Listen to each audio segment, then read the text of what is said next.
This is my seventh season of doing Wakethief. I can't believe how far it's come or how long it's been.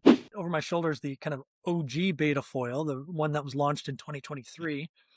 And then the vertical wing next to the window there is the current wing, which splits in half, which you know well because it fits in a bag and can be transported.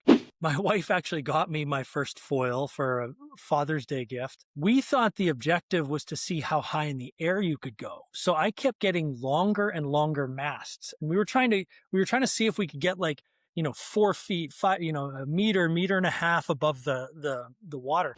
This episode is sponsored by SurfEars. SurfEars are not only important if you foil in cold water to prevent exostosis, SurfEars are also super important if you foil in dirty waters, especially now as it gets warmer. The water that's in your ear canal can actually cause infection. So you want to protect yourself, use SurfEars. That keeps the water out, lets sound through, which is important. Stay healthy, get your SurfEars in the link in the description. Now let's begin the episode. This is Up on Foil, a podcast for everyone flying just above the surface. Pump, carve, soar, let's foil!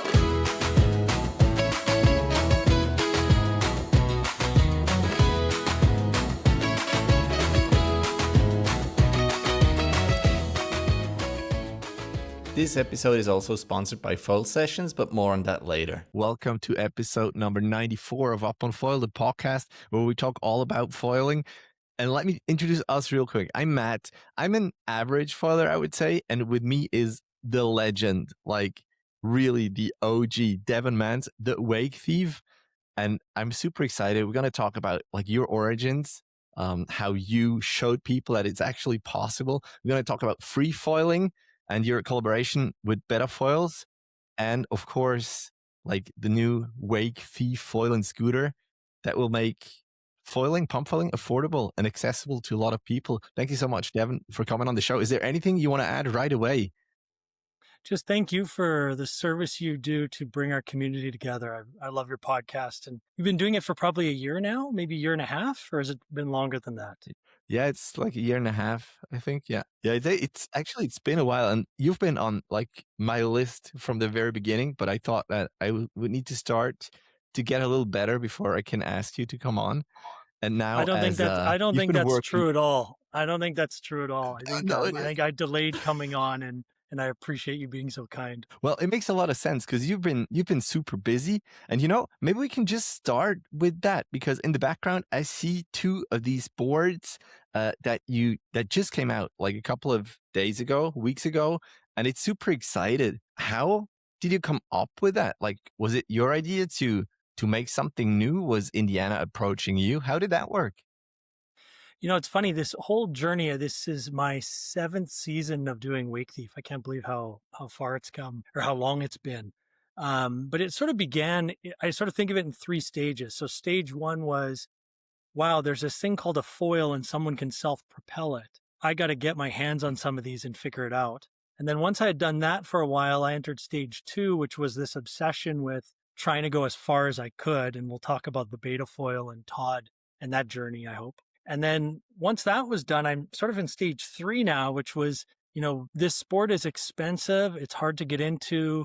There's lots of equipment options. And so the natural third chapter was try to make something good that's less expensive and easier to use. And that's what I was interested in probably about 18 months ago. And I'd approached a number of brands to sort of get a feel for their interest in pursuing this. And I had met Maurus probably my first season back in 2020. And for those who don't know Maurus, he's the founder and co-founder and CEO of Indiana Paddle and Surf, which is a Swiss foil company. And I always really liked Maurus, and I just saw Indiana getting better and better and better every year.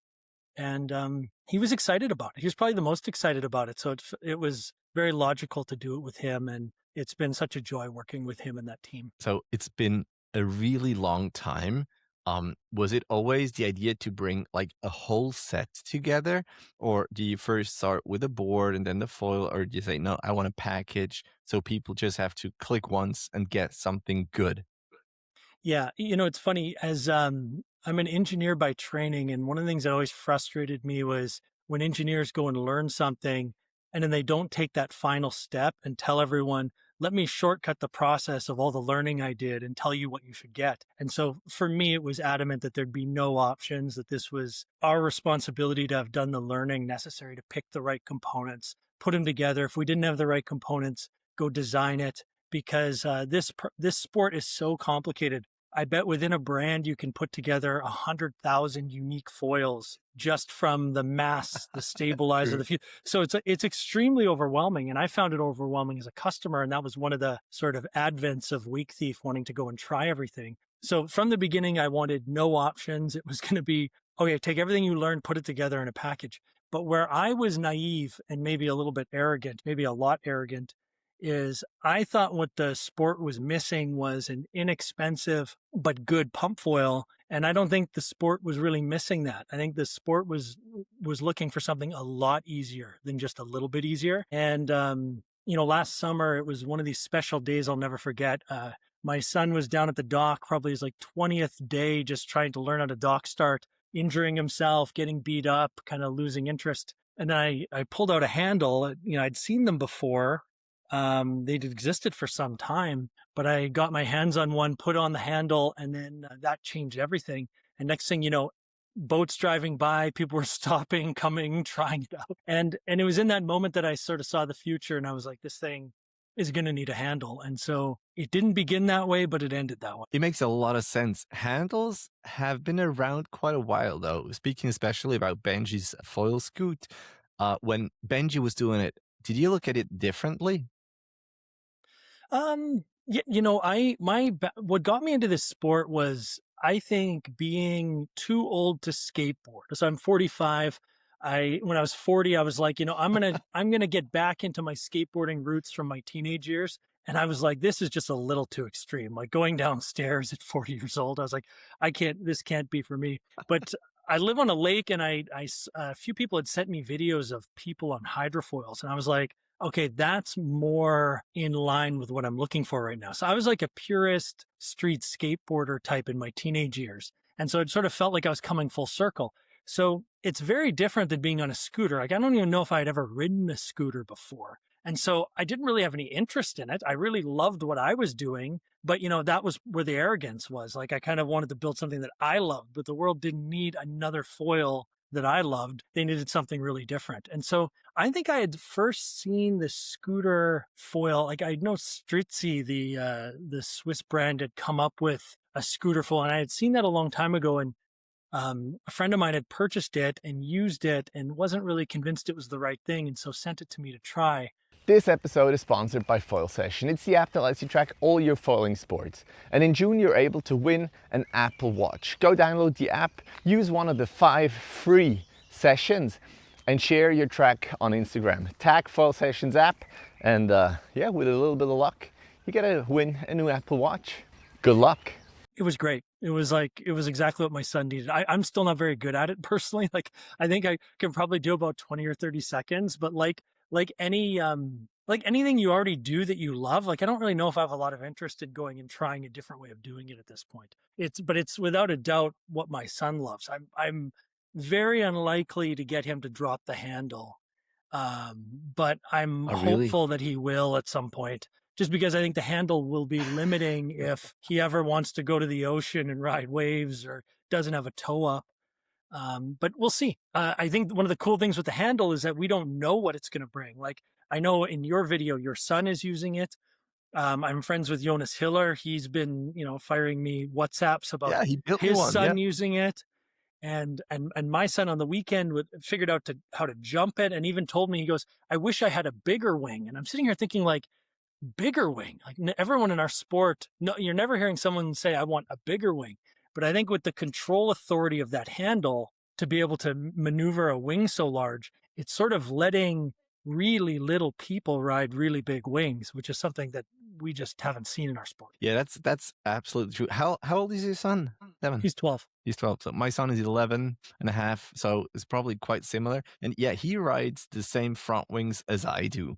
And I started with a bigger stab just to get him into balance. And now I just put on a super small stab. So the pitch axis is super easy. And for the roll, with that handle, it is really easy.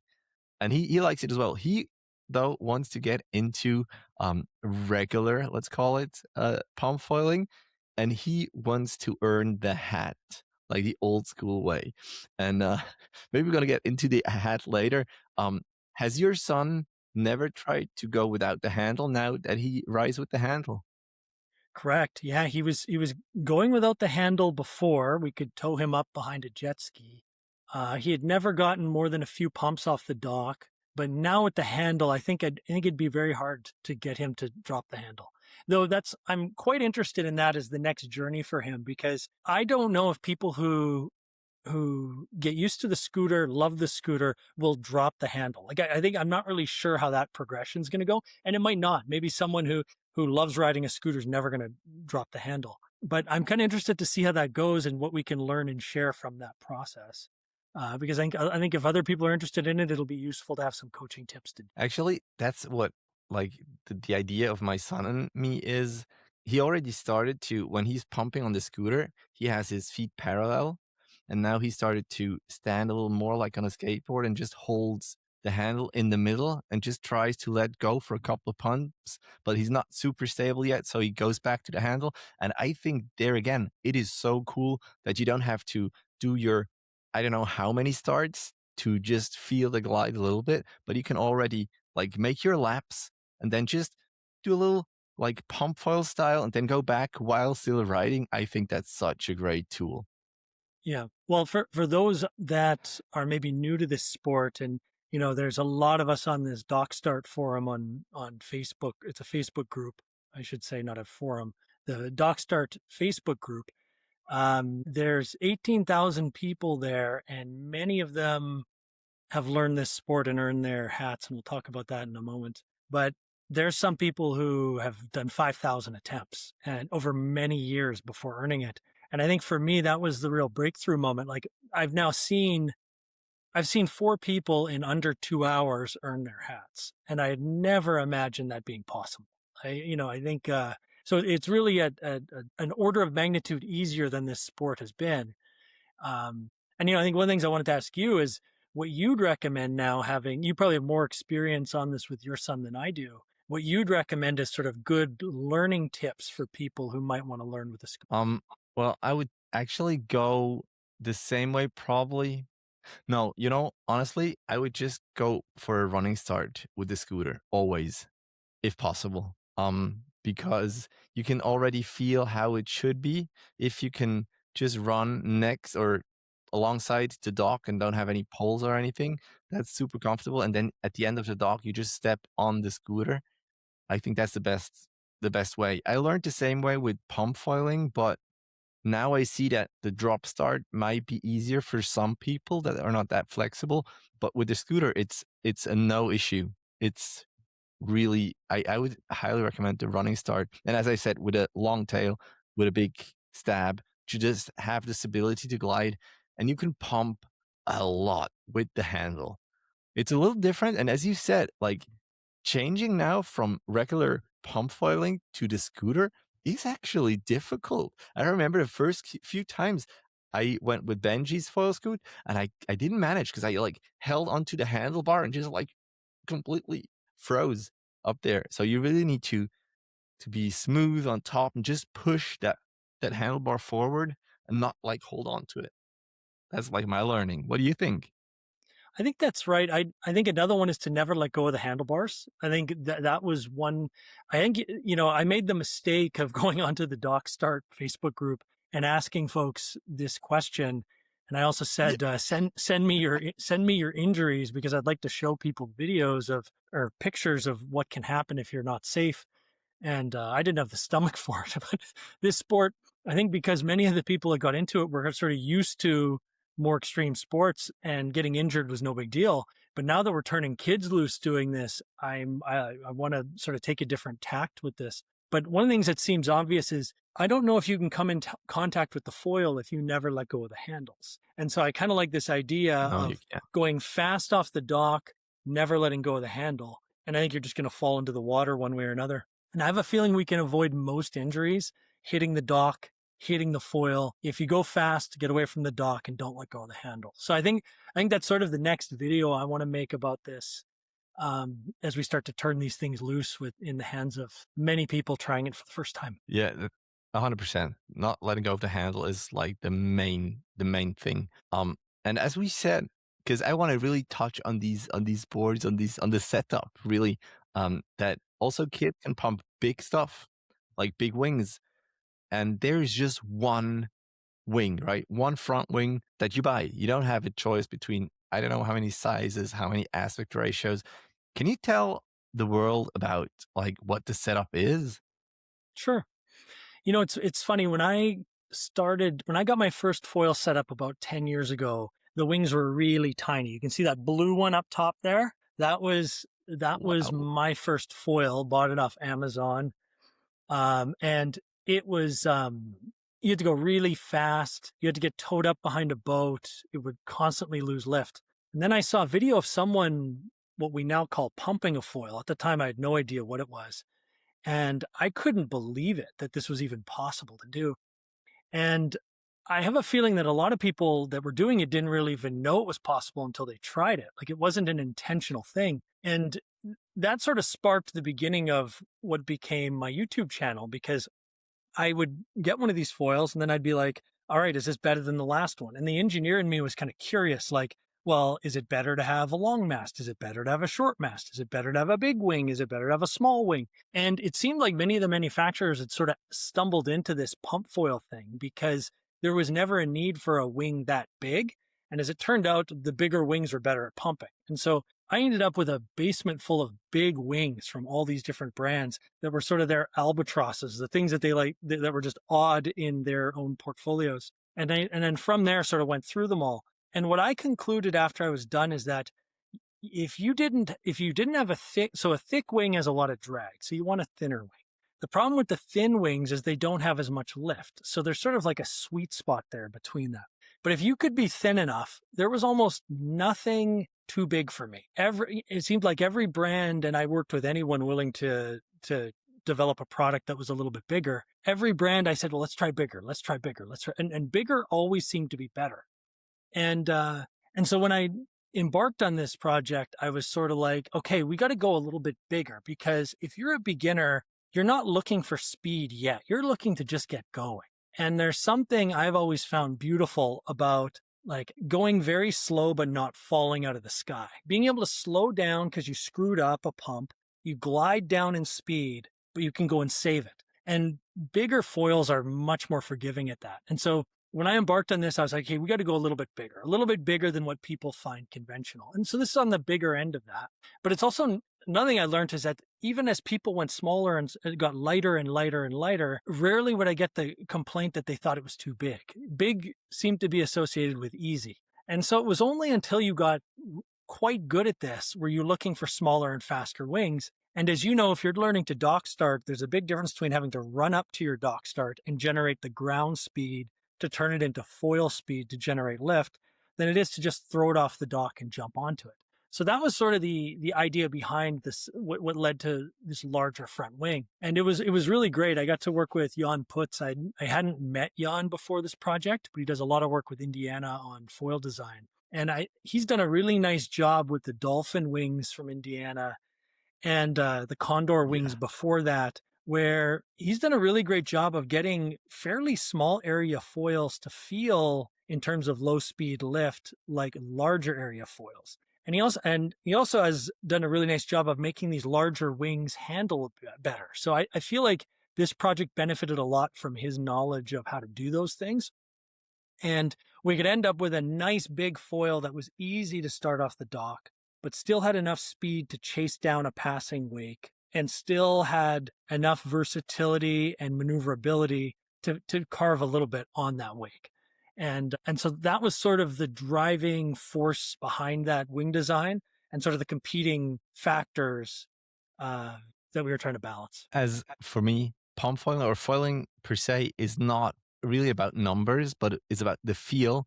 We don't even have to talk about numbers. But what I saw is that you can adjust the tail or the rear wing, the stabilizer, in position. So if it's not enough agile in the pitch axis, you can actually move the stab around. I think that's super cool because with the same setup, you get different possibilities. Yeah. And that wasn't a my idea thing. This was something I always liked that Indiana had done. And maybe to explain to your viewers, but the distance between the front wing and the rear wing affects how much the foil moves in sort of the direction of motion, the pitch motion. And when it gets really far apart, it's stiff in that direction.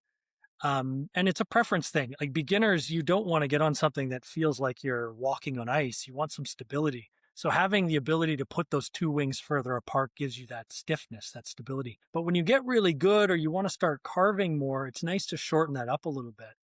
And Indiana always had a fuselage where there were multiple screws on the back so that you could change the position of that stabilizer to make it closer or further away from the front wing. And that was something that I absolutely wanted in this because, the goal of this thing was to try to land it right in the middle of what I think everyone would want to do the things I've really loved doing with or without a scooter. And, I live on a lake here in upstate New York, kind of a narrow section of the lake, and boats go by all the time at like perfect wake speed. So, I want to be able to jump off the dock, chase it down and ride it for as long as I can.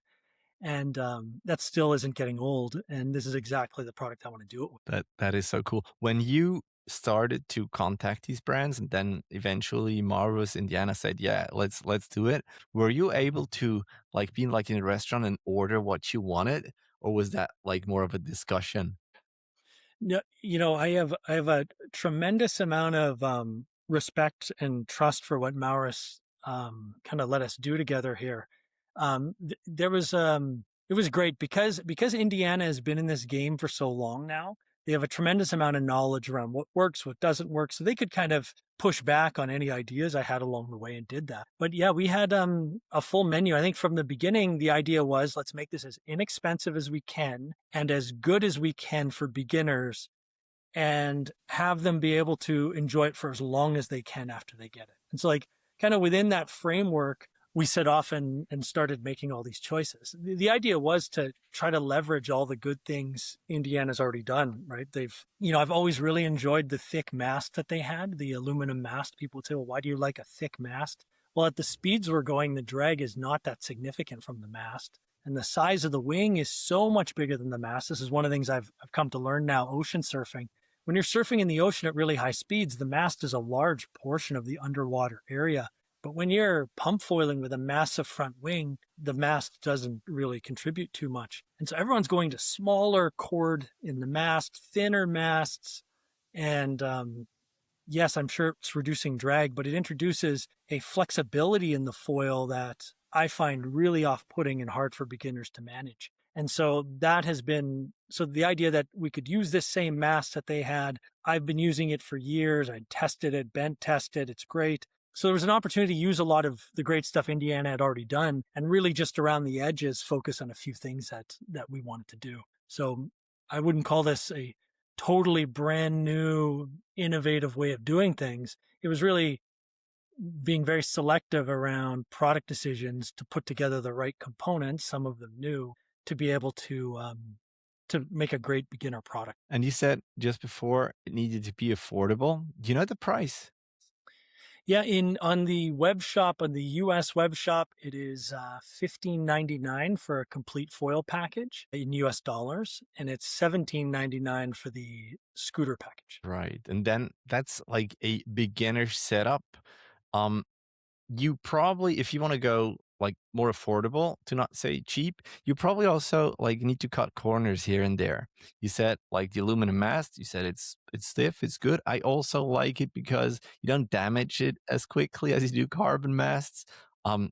Where else did you have to maybe, make compromises? Oof, that's a good question. I would have loved to have this be half the price again, but I just don't think there's a way to do it.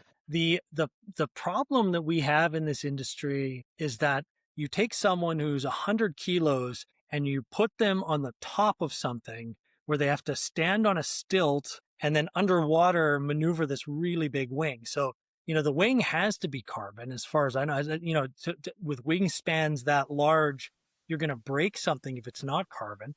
So it seems like, even, despite efforts to think outside the box, it's hard for me at least to think about different architecture changes to really substantially change the game. I think you're right, like an aluminum mast instead of a carbon mast, an aluminum fuselage instead of a carbon fuselage. Um, I don't know where to go from there. I think the challenge we have as an industry is the sport still isn't very big. Probably even some of the biggest brands aren't making more than a few thousand foils a year. And, I think it needs to get much, much bigger than that. And, it's funny, my daughter started golfing last year, and I went to buy her golf clubs, and I was like, $700 for golf clubs. I'm like, I can't believe how expensive this is. And then I'm thinking like, gosh, our foils are really expensive compared to those golf clubs. But you think about it, if how many more golf clubs are made a year than foils, or, skis or wakeboards or all these other equipment, probably maybe the next wave of the sport is we got to get enough people into it so that there are tens of thousands of these sold a year. And we can change the manufacturing methods and the materials that we're using to make it cheaper. But until then, like this was a significant effort on our part to try to make it as low cost as possible. I had a look at it last Sunday, I think it was. And it looks and feels really massive. And as you just said, you maybe have a 90-kilo person jumping on that and pulling the handle and whatnot. So you really need to make it solid. There was Matteo von Roll. I don't know. He's like 15, 16. Really, sorry, Matteo, tiny guy. But he was able to like foil around, make tricks. So he was able to pump it as well. How many iterations did you have to go through? Because this handle, there's another like sort of pull and force coming onto that handle. How many times did you go like, all right, we have to go again. We have to make it bigger, harder, whatever, better? It's it was sort of new. Like I had done a number of testing of breaking boards. I've, bent masts. I've done a bunch of testing to see where components and designs were strong. I had never tested a handle before. And so this one, I developed a rig in my basement where I can't remember the numbers, but I want to say we got in kilos, maybe like 150 kilos of like a sideways load on the handle before we were able to break the board off. And then I think we even made the board stronger than that after that was done.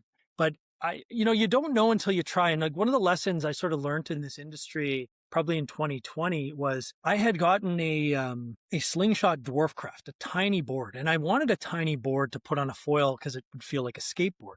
But at that point, pump foiling didn't really exist, and so this was a kite board. So I did it. It worked great, and then next thing you know, everyone was buying these slingshot dwarfcrafts and breaking them. And it ultimately led to me doing a board testing video where I was breaking different boards. But along the way, no one ever expected that you'd throw a board off a dock and then jump on it and pound your feet as hard as you could.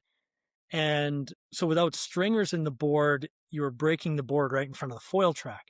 And so like these boards were never designed for that. And so, I think a lot of this sport was sort of like arrived at by accident. The foils were originally not designed for pumping and dock starting. The boards weren't designed for pumping and dock starting. And I feel like over time, we've gotten better at thinking about the loads and the forces and moments placed on the foil better. And so I don't know if we had to go through that many iterations, but we went through a number of front wings, rear wings. I think the biggest effort in my mind with foils is trying to get to the relationship between the angles of the front wing and stabilizer right, so that there's sort of a natural cadence to pumping, and we all know it when it's right, and we all know it's when it's wrong. But if you're a beginner, you can't be adjusting angles of these things, and that's kind of what we had to do, 5 years ago to get it right. And so a lot of effort was put at sort of tuning this thing so it felt right, and then making it stronger than it probably needs to be, because the folks who were involved in the industry 5 years ago learned the painful lesson of breaking everything. And that's not fun. No one wants to get their new toy, break the board, and then have to wait to get another board. So it's probably designed to be more robust than it needed to be. But Yeah. You know, it's better if you have a board that maybe is a little bit heavier, but it holds, then it's fine. Also, when I was using the scooter, when I lifted it into the water, then it felt quite heavy.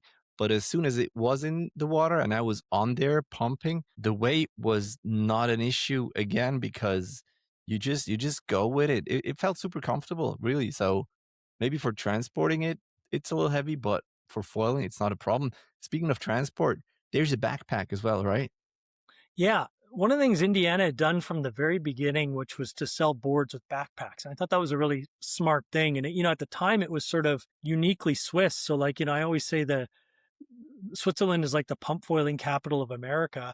I've sent hats like the one up there around to about 950 people. And I like to say that the Swiss punch way above their weight class. So, there's probably as many hats in Switzerland as America, and America's a much bigger country. So the Swiss got into this kind of much before, I won't say before anyone else, but it sort of grew faster in Switzerland than anywhere else.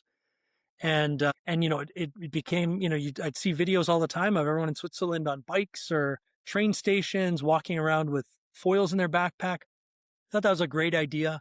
And I think it's a great model for what could exist everywhere else. These foils are super awkward to carry around and carry through doors. And, they're just awkward, especially now with the scooter handle. It's like an even bigger contraption to move around. But the backpack where everything collapses and fits into it, and you can throw it in the back of your car. You can throw it on your back. You can get on a bike. You can get on, I've seen you on skateboards and longboards. I think it's a great feature and novel for many people outside of Switzerland. That is great, man. The last thing I want to touch on concerning like this Wakethief equipment is the design. Of course, we have the Wakethief kind of logo, but the colors are super punchy, super fun. Was that again your idea, or was that like a group decision?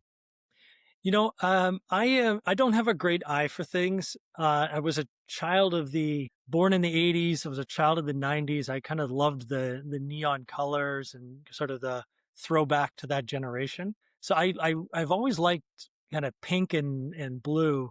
But Maurus and his team they came up with a number of different designs and color options, and so it was beyond that. It wasn't really my idea. All right. Well, I think it looks great. It looks fun, not only for kids, but also like I like a little bit of color, not always this dull, same thing, black, carbon, and whatever. So I really like it a lot.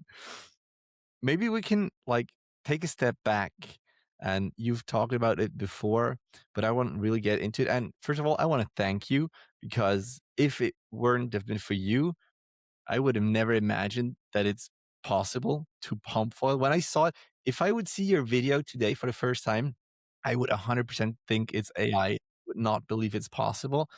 And so I saw it and you showed that it is possible. Who were your inspirations? And did you have some thoughts, or did you have moments when you thought like, well, it's probably not possible to pump foil? Gosh, that's yeah, that means a lot for you to say that. I think I've always been known for doing some oddball things, and there are friends of mine who live on the lake who sent me videos of foils like probably in like the 2017 timeframe, and they were like, "This seems like something you'd want to do." And so my wife actually got me my first foil for a Father's Day gift, and Wow.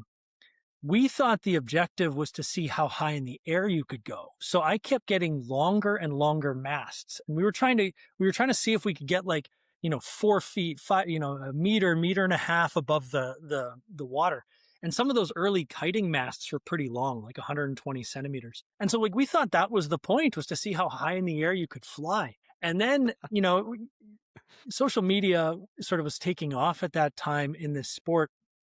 And three videos, maybe 4 videos really stuck out for me. So one was seeing Nick Leeson at Lift Foils on an e-foil cruising above the water to some Frank Sinatra music. You can go look up this like early Lift Foils. And I remember thinking like, what the hell is this? Like, how is this guy flying above the water? Like, this is definitely the coolest thing I've ever seen. And then I also saw a video from Slingshot Australia of a guy pumping, and it was one of these really big early Slingshot wings, and it must have been a promotional video. And the pumping looked very labored and intensive, but I was like, how is he doing that? Like, I can't even explain how that works. And then I saw an early video from Larry Foiler, Shannon Stent. He had made a kind of learn to dock start video.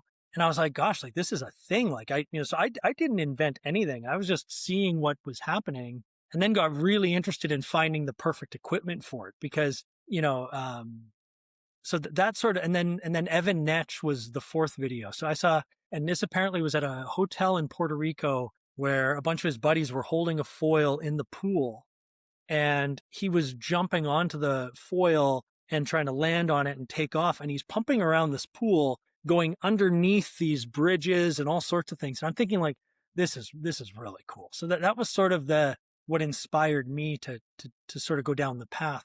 But I think it sort of took an interesting turn when I'd see it. So I knew that I had to get a bigger wing. So then I'd go find a bigger wing online and I'd buy it. And then that sport got this was really expensive. These foils are expensive. So you go buy 2 or 3 products and you're into it for a lot of money. And, one of the guys at Slingshot, one of the sort of higher ups there, had said, we'll just send you a foil kind of at half price if you make a video about it. And I was thinking, I'm like, gosh, I've never made a video. Like, why would I make a video about this? And that's sort of, then I was like, I am going to make a video about it because I did it and it was cool. And I felt like I had something to share and I was excited about it. And as a content creator, this is a labor of love. This is not a labor of money. So it became that I was just so enthusiastic about sharing my passion for what I was learning that I couldn't not share it. And so then that became, then Slingshot would sell a few of those front wings and people would ask me, well, what wing should I get next? And next thing you know, more brands contacted me and started sending me, would you try my stuff? And so that was sort of the beginning of this was, I never intended to make a product. I really intended to just find the best product out there. But I felt like after this being my 6th season and learning so much, I felt like it was sort of the thing I had to do. Like if you take your passion and you kind of run it through and you say, all right, I'm done. It's like, no, you're not done. Like what did you learn? Put a bow around it, finish this off, do something good for the world, but package this up and turn it into something. So that sort of became the driver eventually on this journey, but it was never really the intent from the start.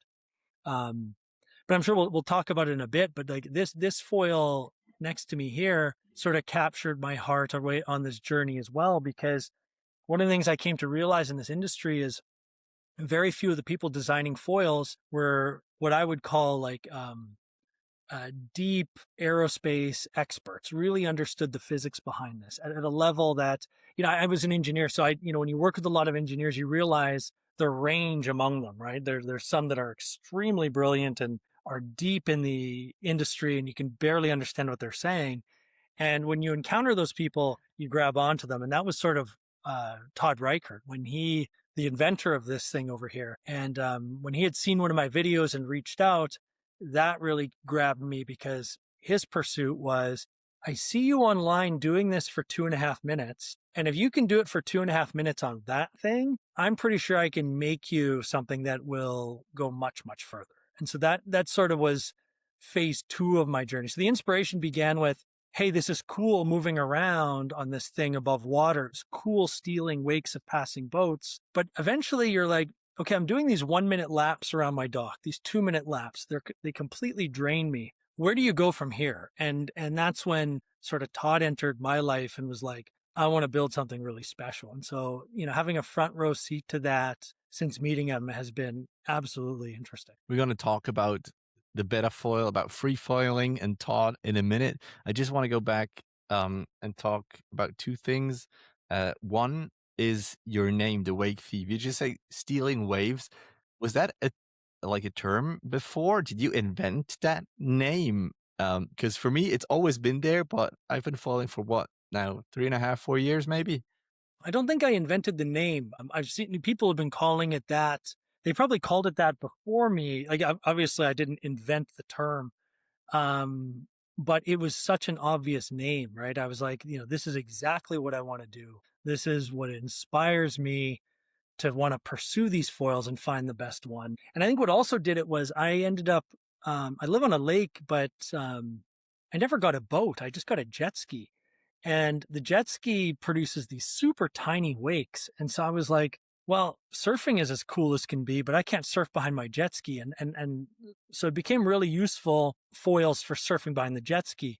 And so my pursuit of this was really odd at the time because there was really not very many people surfing behind jet skis or wanting to dock, start, and pump. I was told by many brands that they're like, if you ever move to the ocean, you're going to lose interest in what you do, because if you get on an ocean wave, you're going to realize that that's like a order of magnitude more fun than what you're doing. But so I didn't invent the name. It was a term that was already used, but it was the obvious name I had to use in social media and YouTube to capture what it is. And it makes a lot of sense. Who doesn't want to be a pirate every once in a while? And I also think that's why in Switzerland it grew that much, because we don't have any natural waves, so we needed something else. The next thing I want to ask you is about the hats. And I got my hat, I don't know, like 1.5 years ago, maybe. I pumped over a minute for longer, but I never made the 1 minute video. How did you come up with that? On which number are we? And if people have never heard of it, well, I don't know how they found this podcast, but still, how can people get such a hat? Sure. So I'll take the easy one. You can just go to wakethief.com and register. And you just register with the name you want to be attributed to, a link to your video, and an address where I could send the hat. It's worth giving a shout out to the 7 people who helped send those hats around various countries for me, because this would get pretty expensive sending it to every single individual. So I send them in batches to France and Sweden and Switzerland and Germany and New Zealand. And these guys who are OG pump foilers and community builders have done a really nice job of sending them around the country for me. So I'm so appreciative of that. So that's how you register. And it came, my friend who I started this all with, who would film and drive jet ski, Justin, he one day was like, you are very unsafe pumping around out there without no one can see you at dusk, right? You're not disturbing the water. You're barely visible.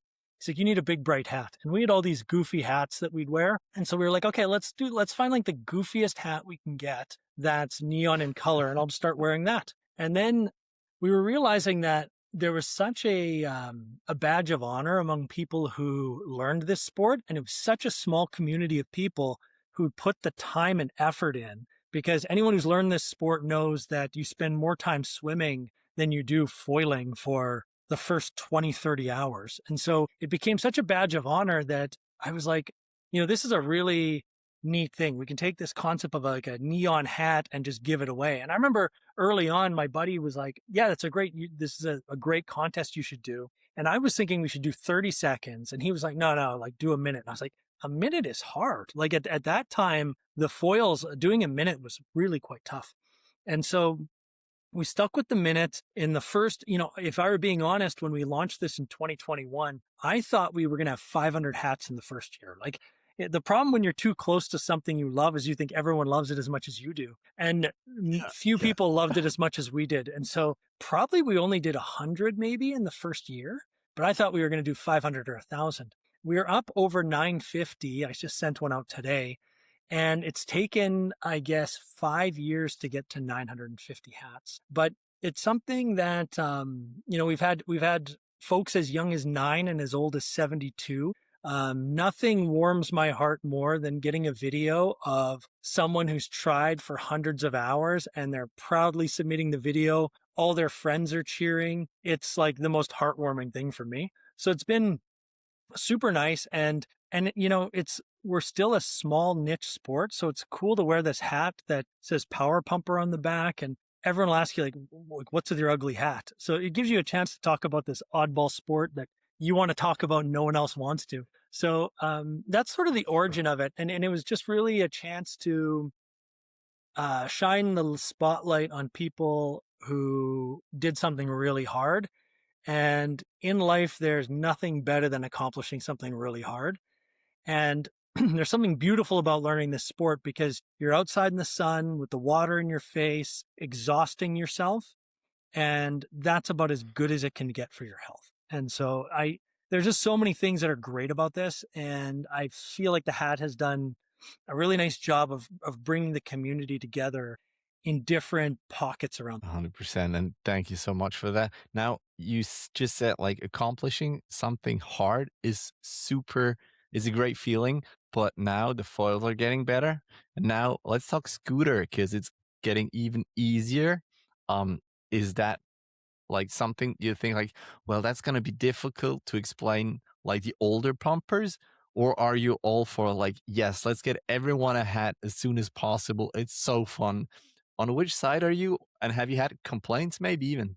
You know, there are some people, I haven't had many complaints, but I can tell some people would prefer that this just sticks to the way it used to be.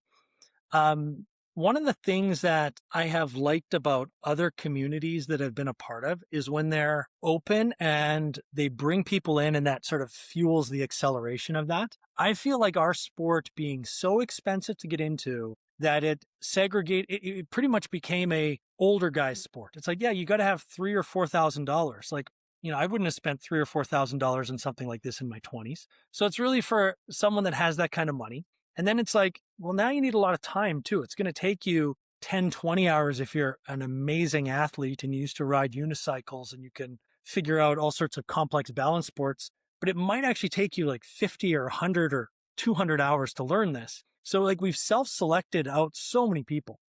And for those of us that do earn our hats, it's really cool to experience that feeling of flying over water, generating the thrust to generate the speed of foil to keep you flying. Look down and see this tiny thing underwater holding you up. To me, it still seems like, how is this even possible? I like to call it flying. A lot of people that are outside the sport hate that I use the term flying, but the truth is that the foil is flying through the water and it's raising us into the air. But to us, it feels like flying, and that feeling is like no other feeling I've had. And until you've experienced it, you can't even appreciate how special it is. And so this handle, I think, gives so many more people the chance to do it. I think I've just witnessed my son go through, this is a thing that my dad does. I'm not totally sure it's for me. I've kind of given up. Now, he probably wouldn't say that he'd given up, but he had given up. He wasn't trying this every day down at the dock. And that scooter completely changed it for him. So he's now into it. He loves the feeling.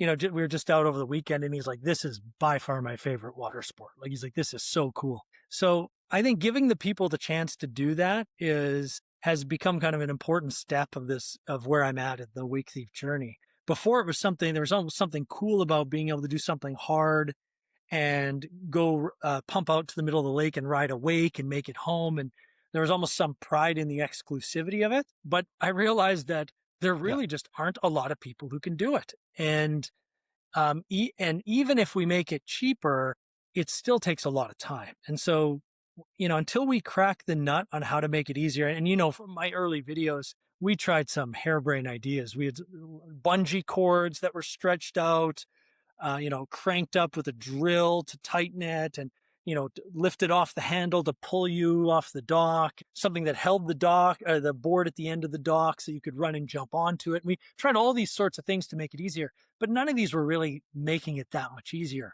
So we needed a step change in how we were going to do it. And this scooter handle is it. And there's enough, you watch Benji's videos, like beautiful scenery. He makes it look so effortless. I watch my son do it. It's like, it is maybe the breakthrough that this sport needed. I really hope so. And just to clarify, people can also register for the hat if they did it on the scooter. Yes. Yeah. So there's a Dima DG in Ukraine, was sort of one of the early scoot foil guys. And he ran a training program last summer. And I think we sent like 12 or 15 hats to Ukraine. He's waiting on another shipment.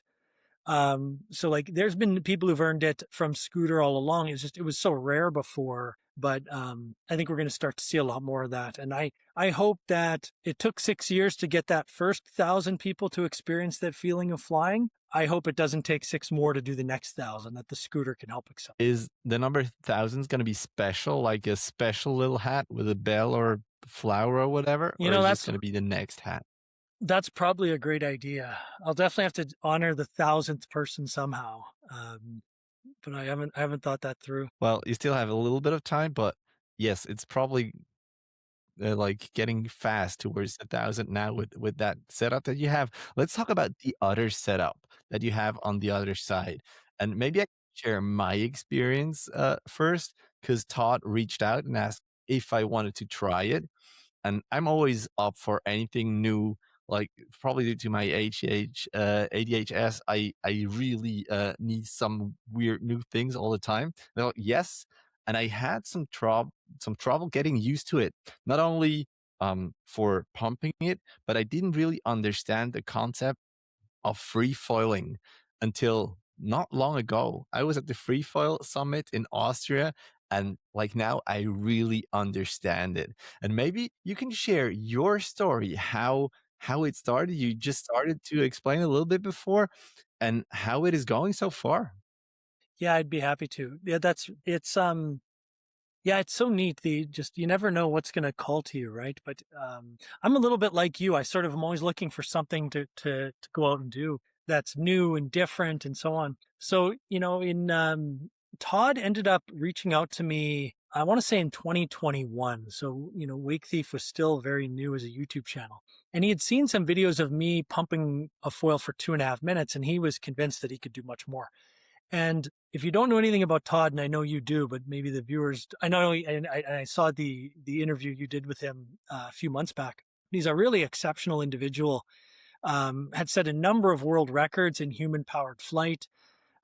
Is an exceptional aerospace engineer and has a very fundamental understanding of the physics behind flapping flight, which was his PhD topic, and exactly what we do with foils. And so when he had reached out and said that, I was all ears, because at that point I was at 2.5 minutes and I was realizing that for me to go further or longer, I would need to be lighter. And I'm like, well, I don't know. Like, I don't know how much lighter I could get.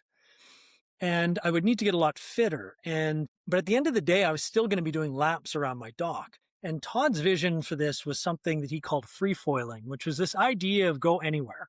Just show up where there's water, jump off the shore, and go wherever your heart takes you. And I was super skeptical of that. I was just like, well, just give me a pump foil that'll let me go for much longer. That's all I want. I'll figure out where I go later. And I had no idea I wanted to go anywhere. And he started on that journey, and through prototypes got better and better and better. And what evolved, and over my shoulder, is the kind of OG beta foil, the one that was launched in 2023. And then the vertical wing next to the window there is the current wing, which splits in half, which you know well because it fits in a bag and can be transported. And so Todd has been on this journey of just pushing the envelope of what's possible with technology. And it was really fun to meet him, be a part of his journey, watch him develop these products, kind of invent this sport of free foiling, and then sort of persuade me to get into it. And as his products got better, I started to disappear from my dock. I'd start to go further. I'd start to jump to other docks on my lake. And what eventually evolved was my view of the sport of free foiling where I live. And I think it's different for everyone else. Just go wherever there's water and just pick a place and start going. And you'll figure out how to launch from wherever you fall. Because one of the deficiencies of this sport is that if you fall, you got to swim to the nearest place to start again. And one of the things we never realized. Say again? Exciting as well. Yeah, exactly. And so like, if you know that you have to swim if you fall, that's exciting. It is. Yeah, it's funny you say that, because at first I was very fearful of, well, if I fall, how do I know I'm going to get started?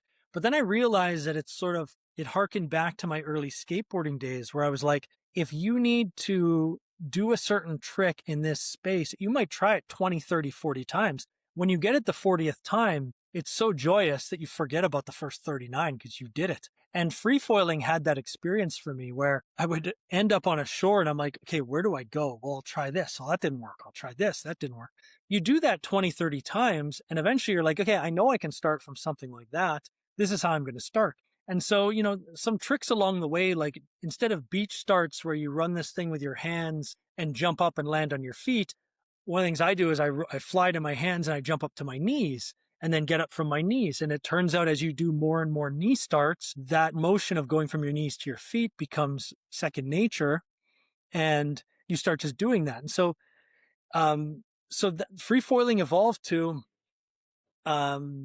just go somewhere and explore. And so I started looking on maps. I'd use an app called Windy, which is used for wind sports, and it's intended to tell people when it's going to be really windy. I used it to tell me when it's not going to be windy. And I would go on those days and I would look at the map of where I was going and I'd try to find a place that had islands that were sort of 2 or 3 minute pumps away from one another.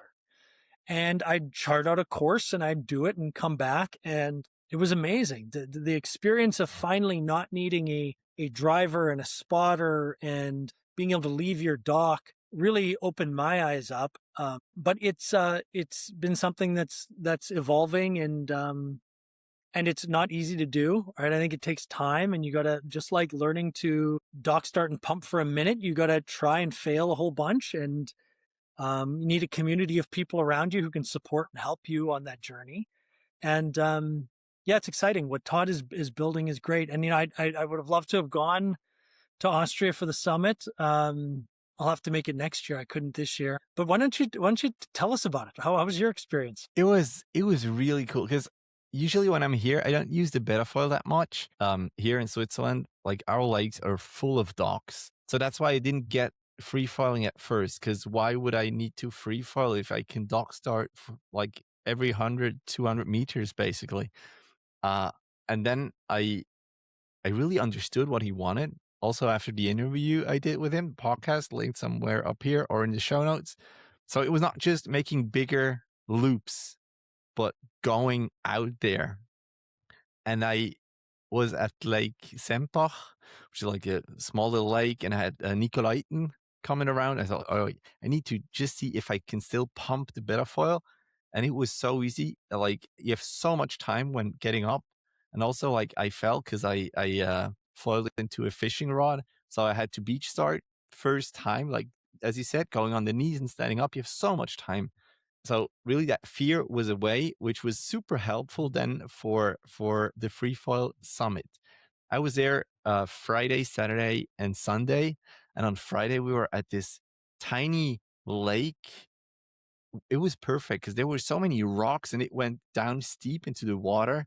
Some beaches where it dropped also fairly quickly. So we could practice our different starts, basically getting prepared for the next day. And the next day on Saturday was the 10K challenge, where we foiled for 10 kilometers, basically. And it was like kind of an official event. There were boats, there were helpers who would have picked you up if you couldn't go anymore. So it was really a safe environment.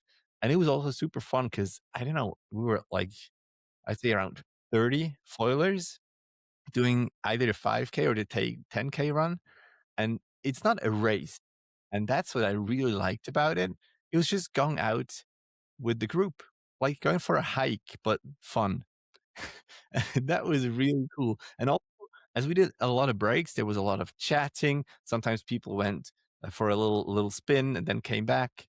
But it was still exhausting. Like 10K, still, if you have a big foil, it was exhausting. So after these 10K, I was quite done. And then on Sunday, it was beautiful. We went to another like mountain lake, and we just went to explore. We didn't measure how far we went, but like this lake was beautiful.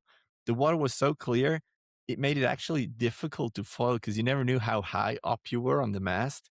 And then there were these logs, these trees in the water, and you also never knew if they're like that under the surface or further. So you were always kind of nervous when going over those. It was beautiful and it was really fun. Like, I understand free falling now and I want to continue it. Like, I'm going to go to Lake Silvaplana and Lake Sils in summer. I want to bring the betta foil and make like a free fall around the lake before the wind starts, obviously. But you were on the last free fall summit, right? On the first one. Yeah. We got a group together not far from me here, maybe an hour and a half north, at this beautiful clear lake in the Adirondacks in New York State. And yeah, it's wonderful. You know, it's sort of like the camaraderie you feel when you all arrive at a destination and everyone escapes it successfully.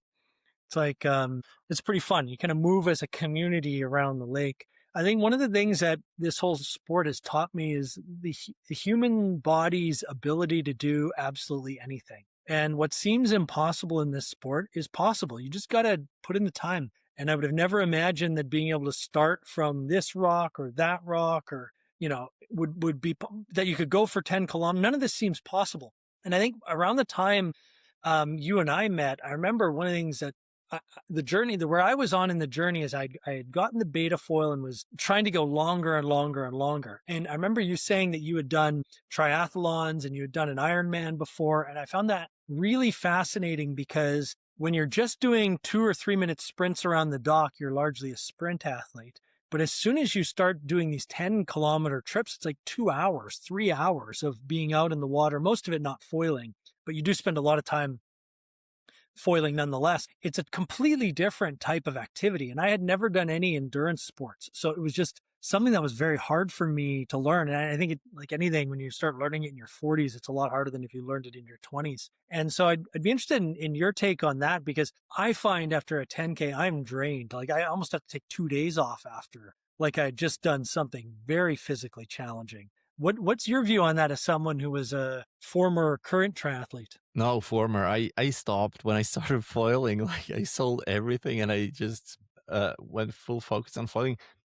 It sure helped, but I must say I was a bit disappointed in myself for my ability. I expected more. Also, when I got the beta foil, I thought, well, this is huge. I'm gonna foil forever. But that's just not the case. I don't know if you know Hilti Insta, the bearded guy with the red Speedo. You've probably seen him. He's he's quite sporty, but he's not your endurance person. But he pumps over an hour and really has this mindset of I can pump forever. Also, his technique is spot on. Like the technique is much more important, I'd say, than general physics, not general like ability that you have. So he pumps way longer than I can, even though I would say, like, generally speaking, I would probably consider myself more of an endurance person. So technique is super important. Yeah, it's a great point. And this whole thing has puzzled me because there's a combination of willpower to push yourself into that zone. And there's really only so much that's been accomplished with current technology to make this easier. Like I would love it to be a little bit easier, like 10% easier, because that 10% translates into 20-kilometer days instead of 10-kilometer days. But it's been a real test for me, and I just haven't had the physical fitness to go as far as I would like. And I often wonder if it's because I wasn't, if I was an accomplished endurance athlete before I got into this sport, would that have helped me do it? But I'm amazed at what some people are able to do in terms of fitness. And I'm not sure we can fully explain the comparable sport that you would have to do to be able to do an hour on a foil. Because there are some people I know who are very fast runners, but they don't pump that well. And then there are some people I know who are, really fast bikers. And so your technique point might be it, but I'm really not sure. That's still an unknown for me as to, people ask me all the time, how long am I going to be able to go on this foil? And it's like, I don't know. Like I have a really hard time answering it at this point. I think one of the things that I underestimated, having now been on 500 of these things, is how important the muscle memory is to whatever it is you used last. So if you've become very accustomed to using a certain foil, its timing, the rhythm, and then you switch foils, you immediately don't like it, even if it might be better, even if the physics say it's better. And you just got to give it a month and it might actually be better. But your body sort of has to unlearn the cadence and the rhythm and the timing to relearn. It's like learning a new language. And some of us are good at learning languages and others are not. I am one that is not. And so I often wonder how much of this is just where sort of art and technique meet science of the perfect way to pump a foil. And how you arrive at that, your body eventually figures out the most efficient way to do it, but it might take a long time. And some people might just never be able to do it. So I don't know. I don't know an answer yet as to, because Todd would tell me that the current version of the beta foil is something that I should be able to do for an hour, and I can't do it for an hour. And I think it's a me problem, not a Todd problem. 100%. What I think is super important is like state of mind. if you feel super comfortable, you feel like you can go forever, and then suddenly a little thing happens, maybe tiny little waves like that, or you just be not as high on the mast or anything, and then you're like starting to cramp up, like, "Ooh, I have to," and then you start not moving perfectly and very quickly lose that flow state.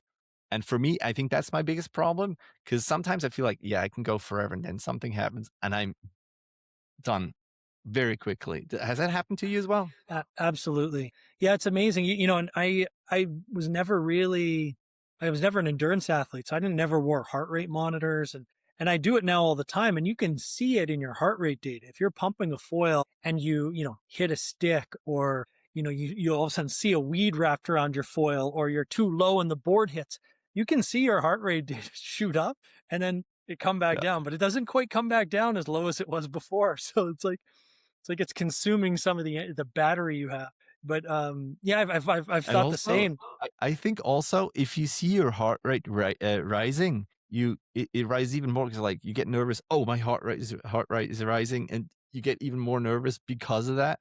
So just keeping cool. And Hilti talked about it. He said, you just have to force through. You just have to keep on going.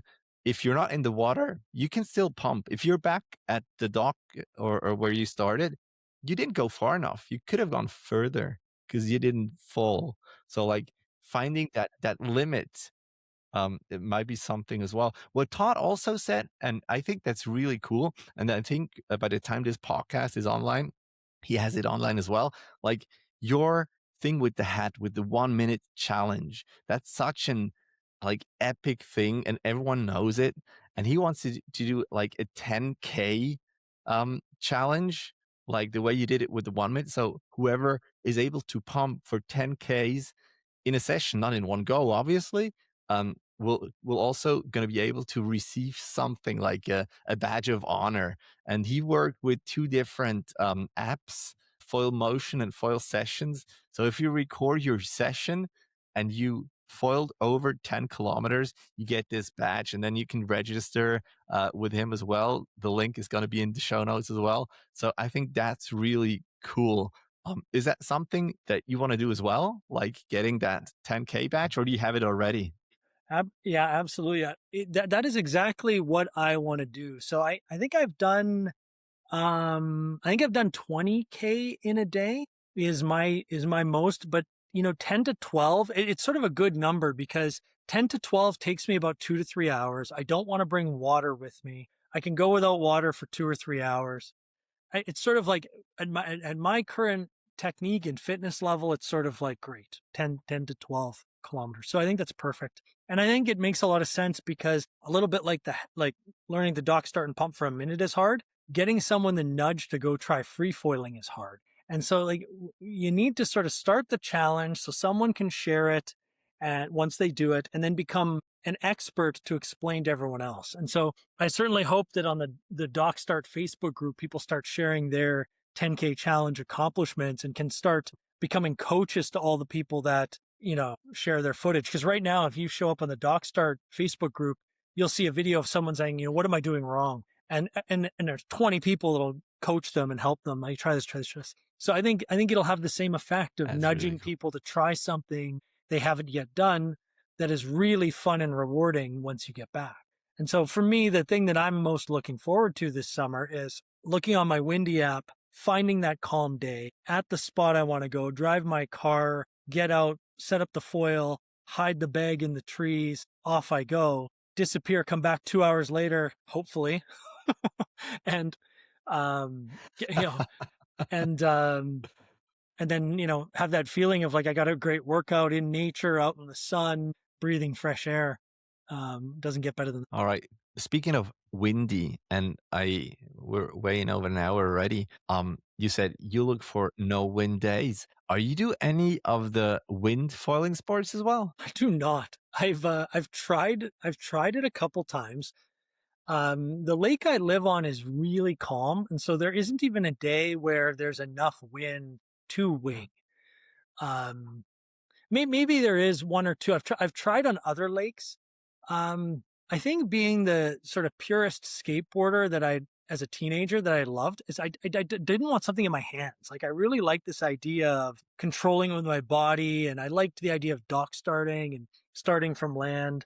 I do go behind the boat, so I'll ride, first, second, third wake. I'll go back 20, 30 wakes. It's so fun with these big wings. Like you can disappear a half mile behind the boat. You can go a kilometer behind the boat and still ride the wake on a calm day where those waves don't dissipate. So no, I know almost nothing about wind sports, and I hope that it's sort of another phase I can enjoy in this sport and not gobble it all up and do it all and get bored with it. But I think there's enough runway of different things to do here that I hopefully have a lifetime of energy to do it. All right, man. That is so nice. Is there anything else, Devon, that you want to tell the world? Because I think we've covered quite a lot. No, I think that's great. I think one of the things that's probably important to this sport is the community. And so if you want to get involved in any way, reach out to me. I can plug you into whoever in your country is sort of someone who likes to build the communities. And there's great support at the Dock Start Facebook group. And yeah, that's probably it. Thanks, Matt. All right. So cool. Well, thank you very much for coming on the show. The listeners, the viewers, if you're still here, maybe rate the podcast, give a couple of stars. That would be really nice. And if you haven't seen it, go check out Devon's Wakethief Instagram account where you can see the new board, the new setup and everything he did. Thank you so much, man, for coming on the show. And thank you for, doing everything for the whole sport, for the whole community.